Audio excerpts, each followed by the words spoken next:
राधे राधे दोस्तों। एक बार शिव ने अपने तेज को समुद्र में फेंक दिया। उससे एक महातेजस्वी बालक ने जन्म लिया। यह बालक आगे चलकर जालंधर के नाम से पराक्रमी दैत्य राजा बना। इसकी राजधानी का नाम जालंधर नगरी था। दैत्यराज कालनेमी की कन्या वृंदा का विवाह जालंधर से हुआ। जालंधर महाराक्षस था। वह अपनी सत्ता के मद में चूर उसने माता लक्ष्मी को पाने की कामना से युद्ध किया, परंतु समुद्र से ही उत्पन्न होने के कारण माता लक्ष्मी ने उसे अपने भाई के रूप में स्वीकार किया। वहां से पराजित होकर वह देवी पार्वती को पाने की लालसा से कैलाश पर्वत पर गया। भगवान देवादिदेव शिव का ही रूप धारण कर माता पार्वती के समीप गया, परंतु मां ने अपने योग बल से उसे तुरंत पहचान लिया तथा वहां से अंतर्ध्यान हो गई। देवी पार्वती ने क्रुद्ध होकर सारा वृतांत भगवान विष्णु को सुनाया। जालंधर की पत्नी वृंदा अत्यंत पतिव्रता स्त्री थी। उसी के पतिव्रत धर्म की शक्ति से जालंधर ना तो मारा जाता था और न ही पराजित होता था। इसलिए जालंधर का नाश करने के लिए वृंदा के पतिव्रत का धर्म का भंग होना बहुत ही आवश्यक हो चुका था।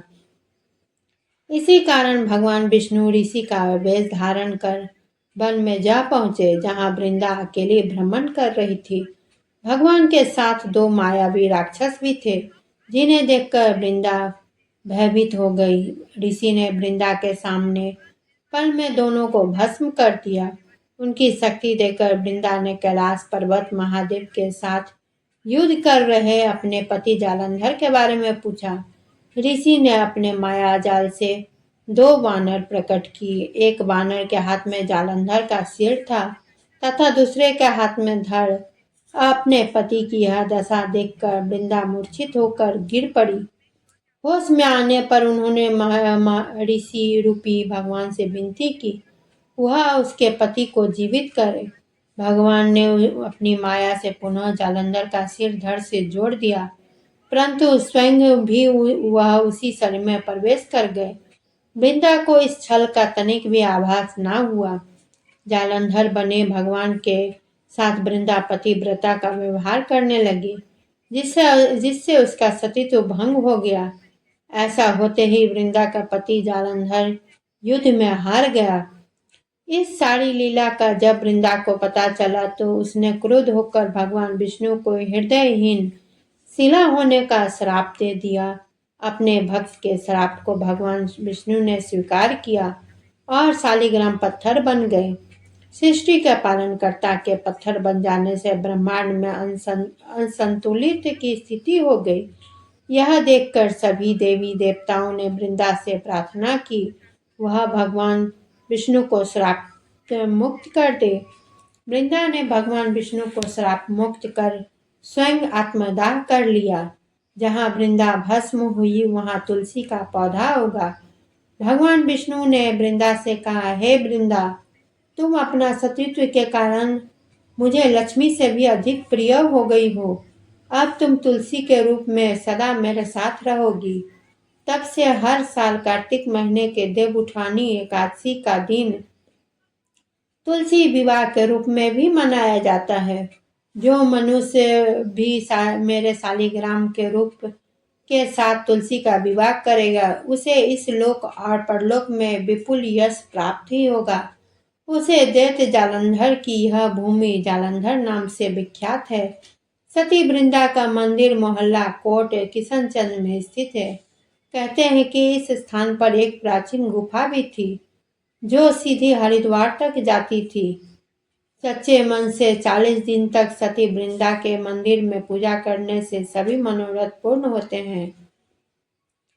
जिस घर में तुलसी होती है वहां यम के दूत भी असमय नहीं जा सकते। मृत्यु के समय जिसके प्राणी मंजरी रहित तुलसी और गंगा जल मुख में रखकर निकल जाते हैं, वह पापों से मुक्त होकर वैकुंठ धाम को प्राप्त हो जाता है।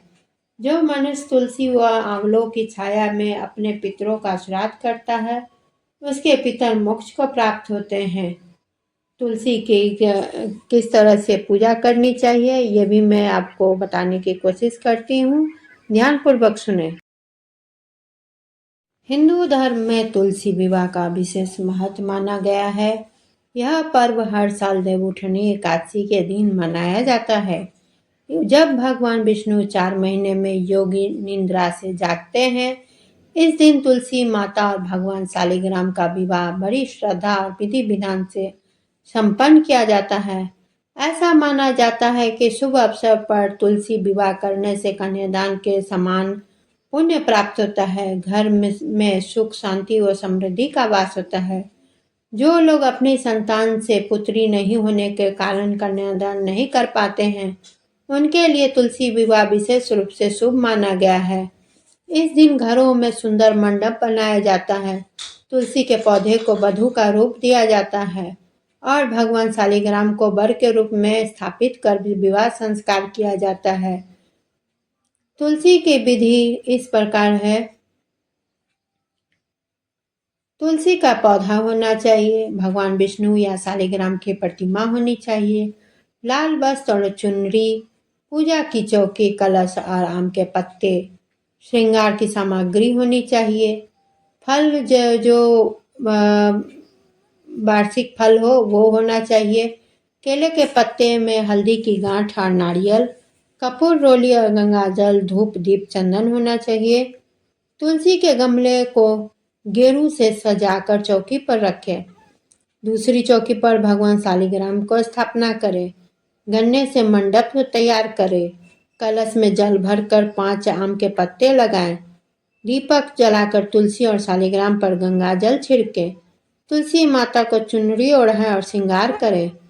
पुरुष व्यक्ति द्वारा भगवान शालिग्राम को हाथ में लेकर तुलसी की 7 परिक्रमा कराई जाती है और अंत में आरती कर विवाह पूर्ण माना जाता है। तो दोस्तों, आप किस तरह से तुलसी विवाह करते होंगे तो आपको पता ही होगा। अगर नहीं तो किसी अच्छे विद्वान व पंडित से पूछकर आप तुलसी का विवाह अवश्य करें। और आपको मेरा ये वीडियो कैसा लगा, कृपया करके लाइक, शेयर और कमेंट ज़रूर करें और मेरे चैनल को सब्सक्राइब ज़रूर करें और बेल आइकन को दबाना बिल्कुल ना भूलें। धन्यवाद।